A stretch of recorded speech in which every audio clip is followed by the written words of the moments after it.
Welcome to the start of our 150th episode. My next guest is a very special one. Please welcome the 71st governor of the state of Massachusetts, Governor Deval Patrick. Welcome, Governor. Thank you. Thank you. Thank you. Hi, Mom and Dad. Thank you.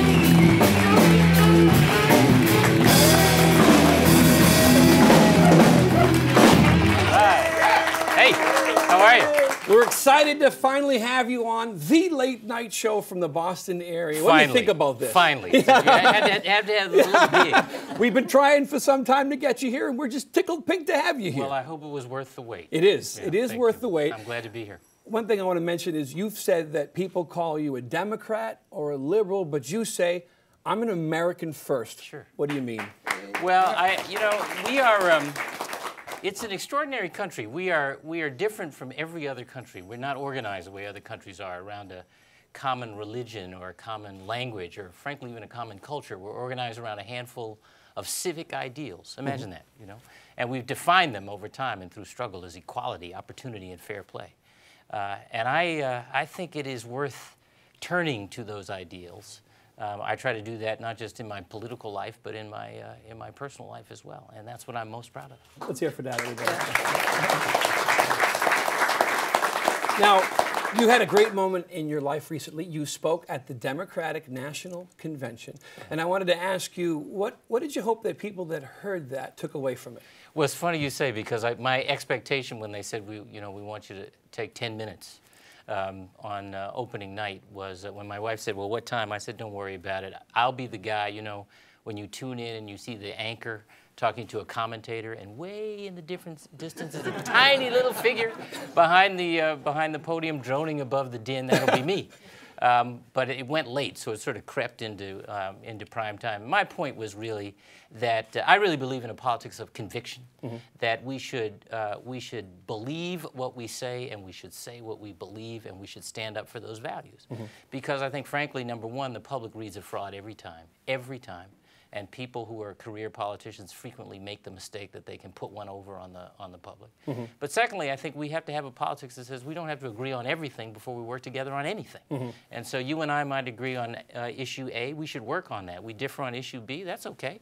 There's room for that. And I work with somebody else who I can get to agreement with me on issue B. I wanted to talk about your ties because you come from Chicago. My ties? Thank you. Yes, this tie was bought by my mother. Do you like this, everybody? But your ties here are from way back. You went to Milton Academy.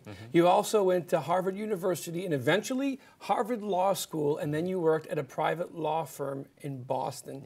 How did you end up coming from Chicago to Milton? Well, I grew up on the south side of Chicago, most of that time on welfare, actually. My mother and sister and I lived with my grandparents and various relatives who came and went, and our grandparents' two-bedroom tenement. And my mother and sister and I shared one of those bedrooms and a set of bunk beds. So you go from the top bunk to the bottom bunk to the floor every third night on the floor. I went to big, broken, under-resourced, sometimes violent public schools.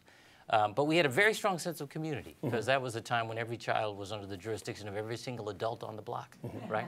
You messed up down the street, I bet you know what I'm talking about. You messed up down the street, and in front of Ms. Jones, she would straighten you out as if you were hers, right? And then call home. I got a scholarship in 1970 through a program called A Better Chance. I got a letter in the mail saying, from Milton Academy saying, you're welcome to come in the fall. And I showed up the night before classes began by myself, sight unseen. And have been here, you know, for most of the last 40-plus years.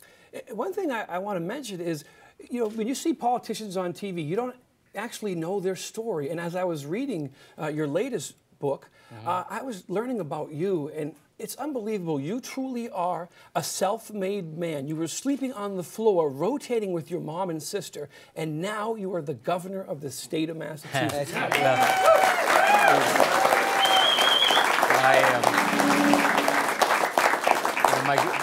My grandmother would say, "Look at you now." But I would just I appreciate the way you describe that and that experience. I don't quite buy the term self-made. All of us have help. I certainly did. You know, I had adults who cared about me. I had teachers who reached out to me. I had total strangers who taught me things. That's really what my first book was about, those lessons learned. Well, if there's somebody who knows about help, it's me. I've got all volunteers on this show. No kidding. 50 of them, everybody. How about that? It's a beautiful thing. Something that's very funny is, well, first of all, you were the Assistant Attorney General under President Clinton, but we had talked about this. How did you actually meet Bill Clinton? I sued him. I was practicing civil rights law at the Legal Defense Fund in New York, and he was governor of Arkansas. And a colleague of mine, Lonnie Guinier, and I sued him in a voting rights case, and it had to do with access to registration. And I got to know him because he and I worked out the settlement together. And when he became president, he nominated Lonnie to the post of civil rights chief. And he had known her since law schools at Yale, I think. And ultimately withdrew her nomination, and then I got tapped. But you sued him. He didn't hold the grudge. That's No. In fact, you know, the terms of the settlement became what we call the motor voter law. When he became president, he took those ideas and turned them into federal legislation. Wow. Yeah. Fantastic. That was good stuff. You have this new ebook. Yes. It's called Faith in the Dream, and you also have launched a website with it. What's the website? Well, the website, first of all, the book is about the American dream and how central it is to the character of the country. And how, in the view and experience of many, it's up for grabs right now. And there are things I believe we have to do to revive that dream, to turn back to those very values that I was talking about at the top of the show. And I think that's very much about, you know, not a top-down sort of political point of view, but much more grassroots community idea. And so I use the website as a way to invite people to tell their own stories about how they, in working with others, have helped to pass the American dream on to their kids and to others. I noticed that when I was reading it, I picked this up, you had said that the American dream depends on good government. It does. You know, it certainly depends on self-reliance and discipline and energy and sacrifice. But there are things good government must do in order to enable the American experience, my story, your story. You know, we have to have great schools for every kid. Not just some, but for every kid. There is an investment we have to make in infrastructure, everything from roads and bridges to broadband access that enables, you know, small businesses to establish themselves and to thrive and people to get to and from work. There are things government should do, not to solve every problem in everybody's life, but in helping people help themselves. And so the rhetoric, which is so popular out there about tearing government down, is self-defeating. And I think really compromises something central to the character of this country, which is the American dream itself. If people want to get this and read about it and they go online, is it Faith in the Dream? It's Faith in the Dream. It's cheap. Yeah. But the website itself, is it faithinthedream.com? Faithinthedream.com. Faithinthedream.com. So you can check that out. Now, there's something else that I wanted to mention when I was reading that, and that is, you know, we live in Massachusetts and we feel like it's very liberal here, and, you know, when President Obama won the election that night, a church was burned down in western Massachusetts. It was a black church. And that was kind of discouraging to hear about this. But what did you say after that happened, what you thought was a great thing? Well, you know, what was first of all, it was a hate attack. The young men who committed the crime were arrested and charged, and they acknowledged that they had done it out of hate. What was extraordinary and I think affirming was the whole community came together to rebuild that church. It was really true, really true. And from every walk of life, from every kind of background, and people just came together and said, "We will not let hate win." And as I say, an incredibly affirming kind of story, and I think an example of the kind of progress we have made. One of the things I wanted to talk about is that Obamacare is going to take effect in Massachusetts. We know already has its own health care system, and things are changing. Did you want to talk a little bit about what's going on here? Well, you know what? It's not going to change so much for us. It's you know, the national health care reform, Obamacare, is modeled on health care reform here in Massachusetts, and that is why we are over 98% insured 99.8% of children. There's not another state in America that can touch that right That's now. great. It's really terrific. It has actually not broken the bank. The expansion added 1% to state spending. It's a, we are healthier by a whole host of measures.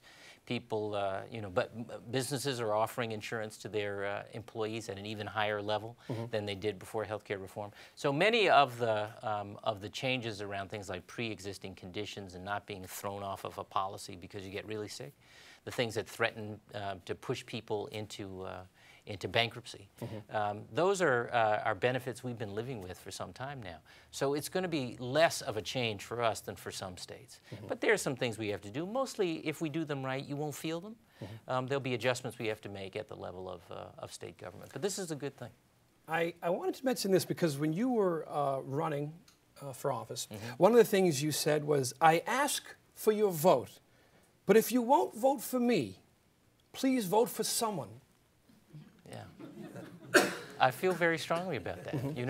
We have the lowest, I think I'm right about this, the lowest level of voter participation of any industrialized country in the world. And yet we are a model of democracy to so many people. The imagination of the world around our form of democracy has been captured for a long, long time.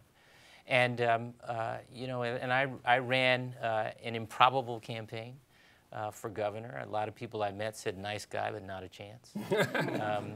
2% name recognition, but we built very much at the grassroots, and we went out to people in communities where, folks hadn't been asked. They hadn't been invited to understand this was, government's not some abstract thing out there, it's us, right? It's you and me. And we get what we deserve. If we want good government, then we have to invest in it, in time and certainly voting. So yeah, I wanted people to vote for me. That's the point. I want to win. But I also was saying to people, look, if it's not me, come out and invest in somebody, because as I say, we get the government we deserve. There's something I have to ask you, and it's a favor. Okay. Some of you know where this is going. A few months ago, we had a man on the show, and his name was Rex Traylor. Now, Rex. Ah, yes. He's been on TV for many, many years. He was an advocate for children, especially. Is he here? He's not here, no. Okay. But he was an advocate for children with mental retardation. He even had a wagon train go from Springfield to the State House. Yeah. And I know there's legislation being pushed to make him the official cowboy of the Commonwealth. And I figured, well, since the governor's here, maybe you can show some support for Rex Traylor? I can show some support. How about this, everybody? I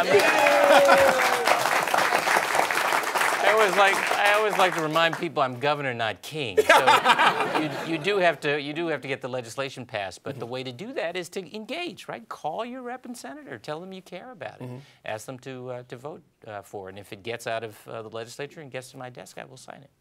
How about that, everybody?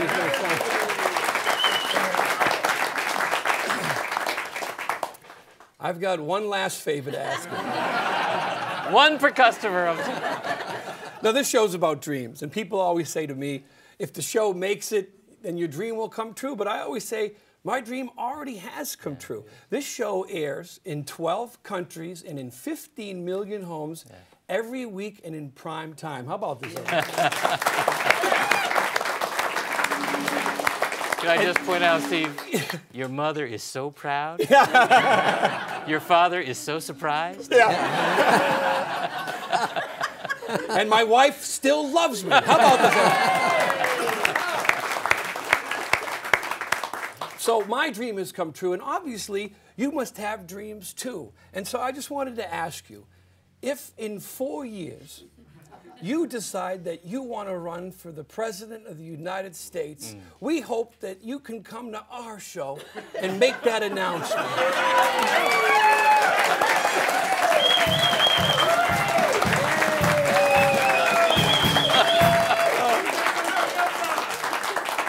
I just don't know what to say. How come if you have the same band?